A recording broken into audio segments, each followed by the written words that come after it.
2,000 years later. Hello mga idol, welcome back to my channel, at kung bago ka pa lang dito ikaw ay aking inaanyayahan na mag-subscribe at pakiclick mo na rin ang bell icon para lagi kang updated at nauuna sa mga videong ina-upload ko.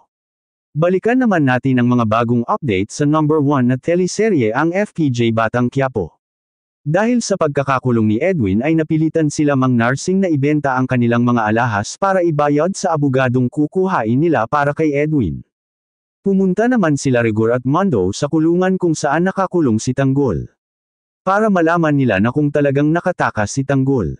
Pero dahil sa connection ni Ramon nalaman nila kung saan nagtatago sila Tanggol, Bubbles at Makang.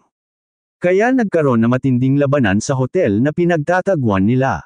At nagkaroon ng mahabang habulan sa pagitan nila Tanggol at ang grupo ni Ramon.